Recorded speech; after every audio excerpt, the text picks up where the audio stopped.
Oke, kita lanjut pembahasan bagaimana Muhammadiyah di minggu-minggu ini. Kita lihat mengambil satu standing position, standing argumentasi lah ya, sikap argumentasi dan sikap kebijakan, yaitu Muhammadiyah akan memindahkan uangnya, seluruh duitnya, kisaran 13 sampai 15 triliun yang disimpan di Bank Syariah Indonesia atau BSI dan akan dipindahkan ke bank syariah lainnya. Sebutlah di sana ada Bank Muamalat, Bank Bukopin dan Bank Mega Syariah ya. Mega Syariah. Ini menjadi menarik bagi saya. Kalau bagi teman-teman bagaimana melihat Muhammadiyah seperti itu? Apakah ada efek di belakang atau memang pure murni kalau kata Pak Haidar untuk meratakan, ya kan? Tidak terpusat hanya di BSI. Bagaimana menurut? Monggo silahkan Taufik mungkin dari Kiai. Oke. Tentang BSI yang mungkin ini nggak tiba-tiba ya sebetulnya. Dulu tahun 2020 kalau nggak salah pernah juga ada isu ini terkait Muhammadiyah yang bersiap untuk menarik simpanan uangnya di bank BSI. Saya kira sempat ada dulu isu-isu itu ya. Pernah baca ya? Pernah, mau buat bank sendiri mah. Nah itu bisa jadi. Nah, yang nilainya sebetulnya tidak sedikit, sangat banyak kan, kisaran 13 sampai 15 triliun di BSI yang saya kira itu juga sudah mulai diikuti oleh jajaran pimpinan di bawahnya, tidak hanya PP, tapi kemarin saya baca di Sumatera Selatan itu juga sudah mulai menarik dan ada instruksi ke bawah, termasuk di BUMDI. Karena saya juga ada surat edaran yang memang menginstruksikan untuk itu, untuk menarik simpanan yang ada di bank BSI ke bawah ya, lazisme dan segala macam ke bawahnya. Saya kira itu lebih banyak lagi, saya kira dari 13 sampai 15 triliun. Namun saya tidak tahu ya, isu-isu yang beredar kan sangat banyak sekali di media sosial, entah dari isu komisaris, isu kemudian soal tadi IKN. Wah, kalau itu ada juga isu seperti itu. Saya baca. Pemerataan dana yang tidak terpusat pada satu bank saja, tapi kalau ibaratnya kan tidak menaruh telur di satu keranjang. Itu bahasanya siapa yang ya itulah pokoknya. Dan saya kira kita sebagai netizen, sebagai warga Muhammadiyah, saya kira masih terkait isu-isu yang beredar kan, saya kira ya mengambil sisi positifnya saja lah, saya kira. Termasuk yang positif, saya kira tidak salah dari sikap Muhammadiyah adalah tidak menaruh di satu bank tertentu gitu, tapi harus dipecah lah ke bank-bank yang lain supaya tidak perselisihan lah, supaya persaingan antar bank itu tetap sehat gitu. Tapi itu alasan yang normatif. Ya, sebetulnya. Ada alasan yang lebih. Iya nggak? Iya. Kalian ini nggak merasa nggak bahwa sebenarnya alasan utamanya itu belum dikeluarkan, disembunyikan. Tapi karena ini bahasa ke publik beda dengan bahasa ke internal ya. Betul. Untuk menjaga marwah Muhammadiyah. Kalau saya berani mengatakan bahwa sebenarnya ada ketidakberesan di BSI. Terhadap Muhammadiyah. Lah ya. Yang perihal komisaris. Ini hanya alasan pertama, itu alasan kira nggak disebutkan ya. Dan tidak akan disebutkan. Betul. Yang tahu-tahu aja. Ini diganti aja. Karena nggak tiba-tiba bos. Iya, betul.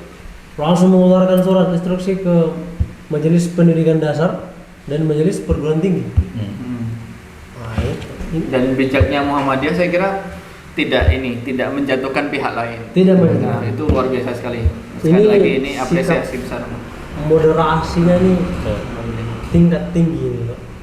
Tapi karena Haidar Nasir kan Bapak moderasi. Yang menarik, Mat, perihal after pernyataan ini dikeluarkan, Ini saya melihatnya dari sisi ini ya, sosial media ya. Itu ketika ada berita bahwasanya Muhammadiyah mengeluarkan atau menarik dananya yang sebesar 13 sampai 15 triliun itu. Rashmani namanya istilahnya. Ya. Itu banyak berseliweran komen bahwasanya Muhammadiyah akan membuat bank sendiri. Iya, menarik ini. Itu sangat seliweran Di kolom komentar. kolom komentar. Dan bahkan banyak yang takjub, yang takjub dengan apa namanya sikap Muhammadiyah per hari ini, apalagi kan banyak yang respect ketika kasus sebelumnya yang perihal tambang itu. Okay. Nah, itu banyak sekali komen-komen yang saya temui bahwasanya saya NU, mungkin nanti bisa disensor ya. Saya Newcastle United mau pindah ke Muhammadiyah. Bagaimana caranya? Karena saya melihat, saya sangat kagum sekali dengan sikap Muhammadiyah hari ini yang sangat berani dari dua faktor tadi. Ketika sikap kehati-hatian terhadap konses tambang dan juga alasan yang diumumkan, kalau kata bahasa Rahmat tadi ya, yang diumumkan secara publik itu membuat banyak orang-orang kagum sehingga banyak yang bersimpati dan ingin menjadi kader Muhammadiyah. Saya rasa itu langkah yang sangat brilian menurut saya. Brilian. Oke. Karena efeknya sampai seperti Excellent. itu. Ya. Kita kan sebenarnya kalau per hari kemarin kan nggak nyangka bahwasanya bakal ada respon seperti itu.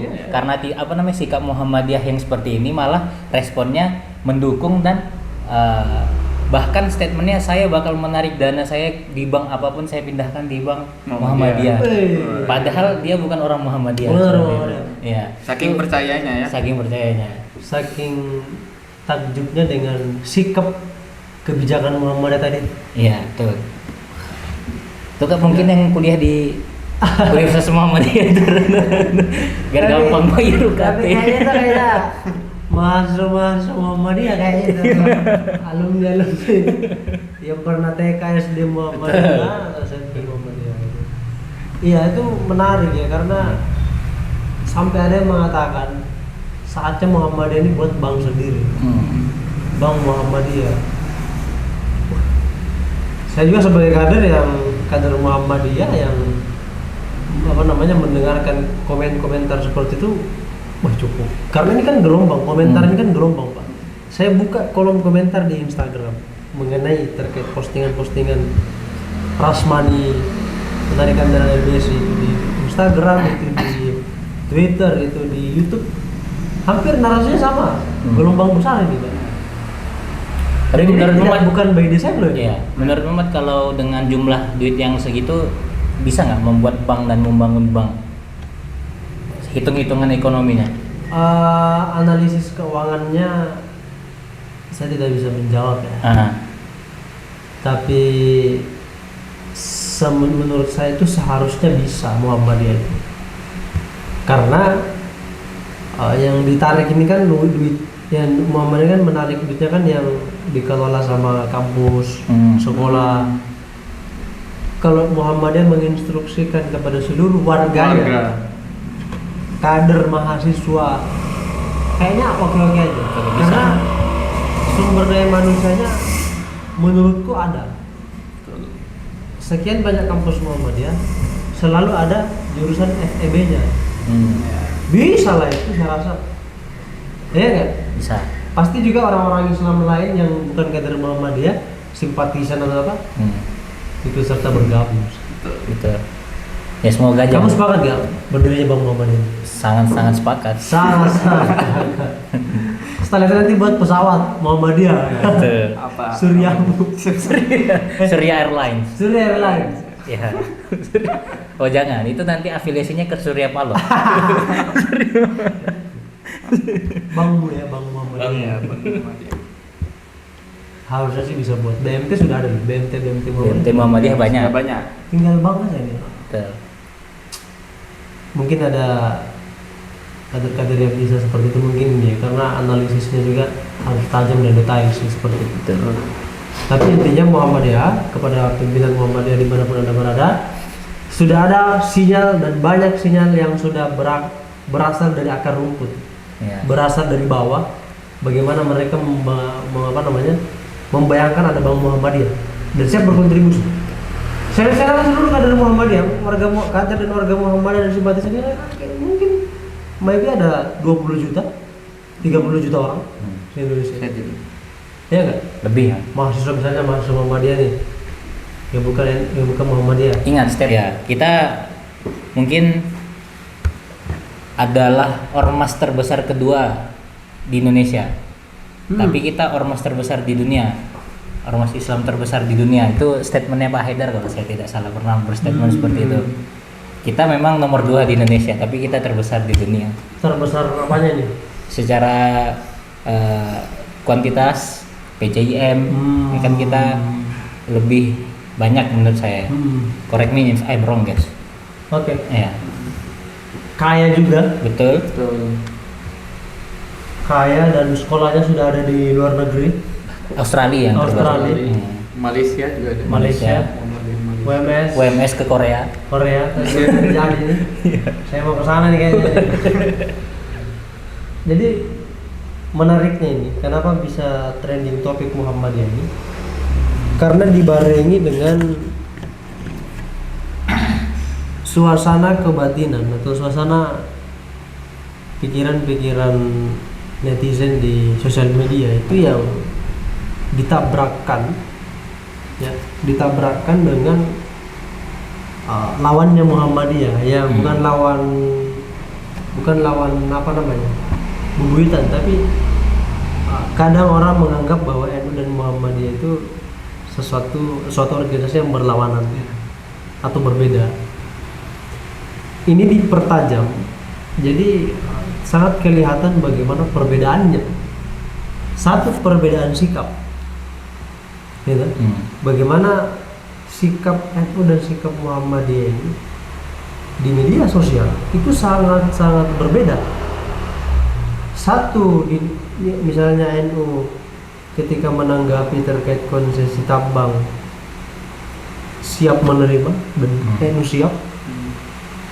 Warganya dan netizen yang non NU pun berkomentar, wah gimana ceritanya ini organisasi keagamaan kemasyarakatan mengelola tambang. Bahkan kader-kader NU pun banyak yang tidak sepakat dengan itu, saya Iya. kira. Termasuk kemarin kan 61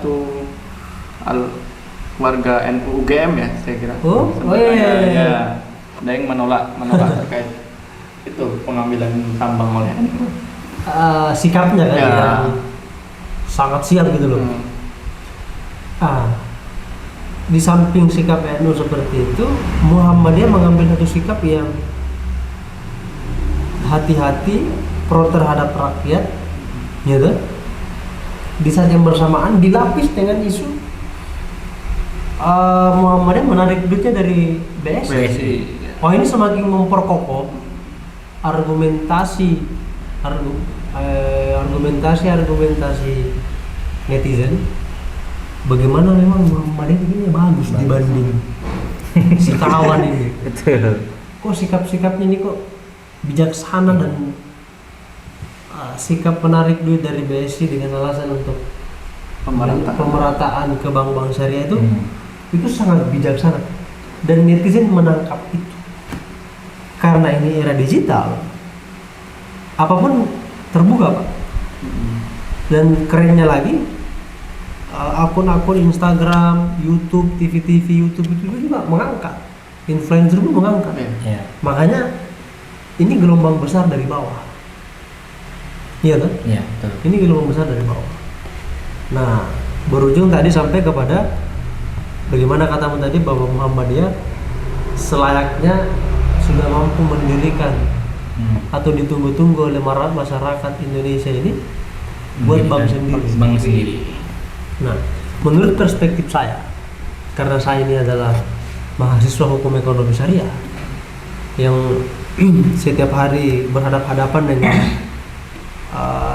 perkuliahan lembaga keuangan syariah, Muhammadiyah itu sudah punya namanya BMT, punya koperasi, ya. Betul.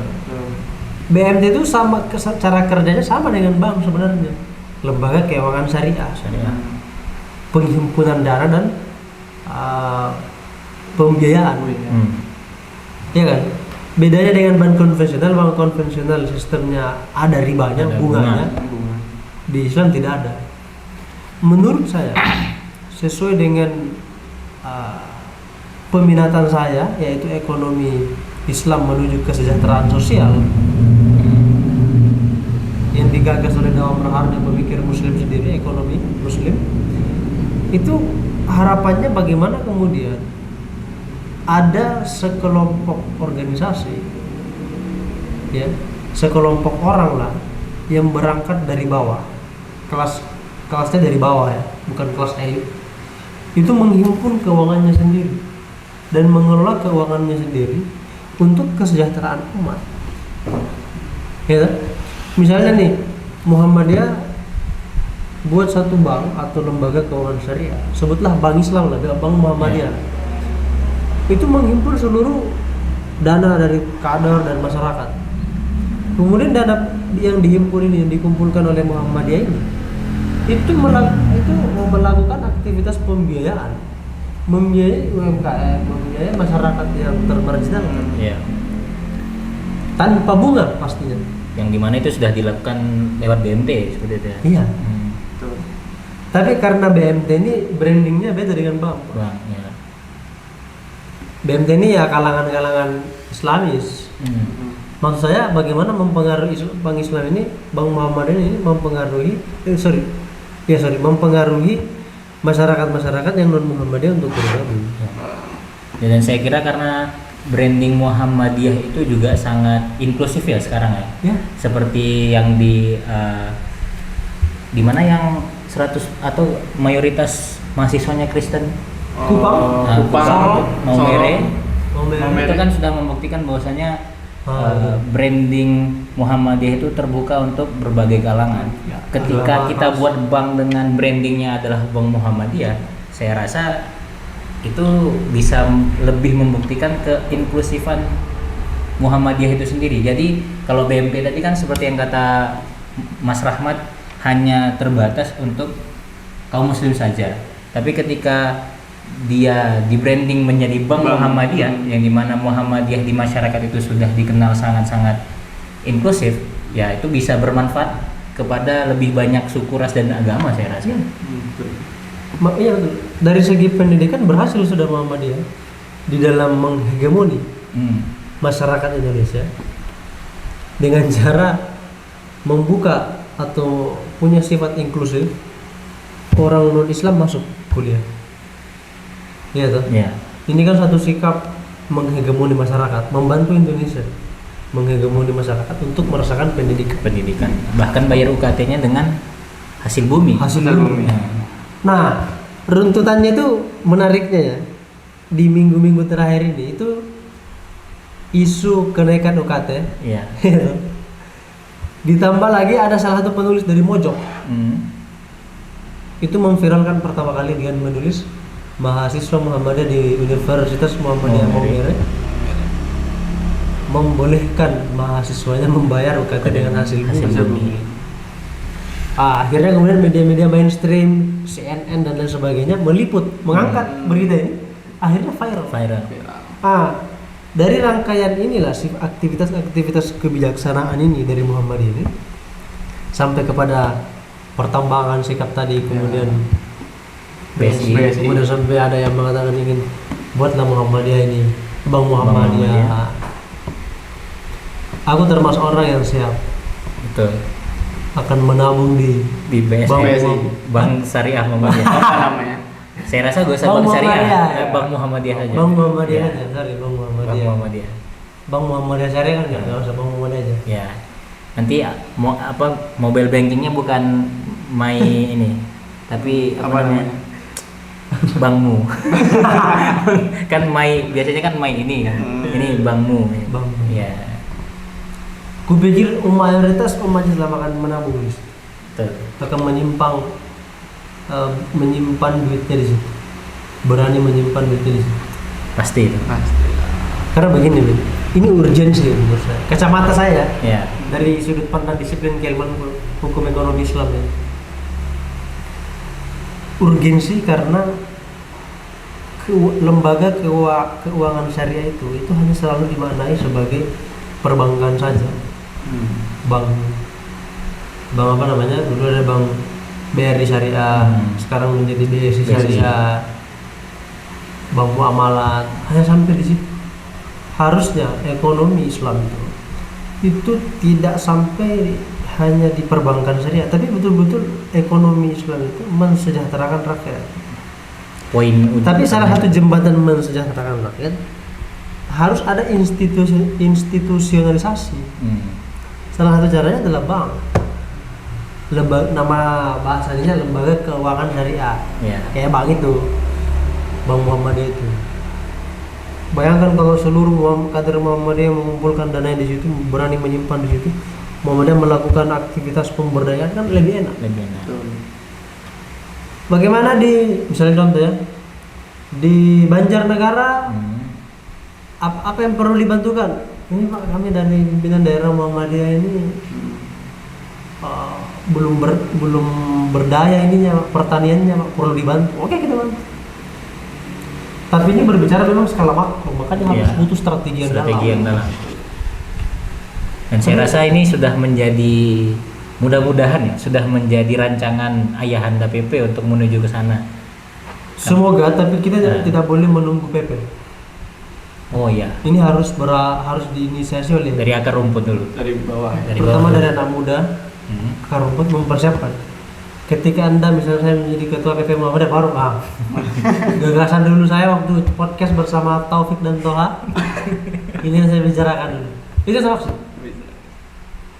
sama dengan antum berdua ini. Kalau di 30 tahun ke depan Anda kemudian delalah takdirnya S2 atau S3-nya sekolah pertambangan di Australia atau di Eropa sana, kembali ke Indonesia menemukan satu hasil buah pemikiran yang dalam bahwa saya siap mengelola tambang dengan konsep pendekatan syariah, maka pasti kalau saya ketua PP Muhammadiyah ACC. Direkturnya Abdillah Toha. Yang penting tadi syarat-syaratnya ini fikih apa tadi? Fikih tambang. Fikih tambangnya ini mengerikan. Terpenuhi dilakukan dan jangan melenceng dari sini. Harus on the track. Mungkin seperti itu. Ya. Perbincangan kita tidak terasa ini udah cukup lama. Semoga PP Muhammadiyah sebagai tingkat kepemimpinan tertinggi di level kepemimpinan Muhammadiyah mulai dari ranting sampai pusat, semoga selalu memberikan kebijakan-kebijakan atau menghasilkan satu sikap kebijakan yang pro terhadap rakyat dan tidak semena-mena di dalam menerima suapan dari pemerintah. Karena tentu kita ini kan semua orang-orang cerdas. Ketika kita lihat Ayahanda atau PP Muhammadiyah atau senior kita di IMM terlalu masuk ke dalam pusaran pemerintah dengan cara yang tidak bagus, ya tidak profesional, maka tentu kita melihat ini tidak bagus. Kecuali profesional, Anda jadi menteri, sikapnya sebagai menteri menolong warga Muhammadiyah, menolong orang Islam, itu bagus. Tapi kalau sekedar menjilat sana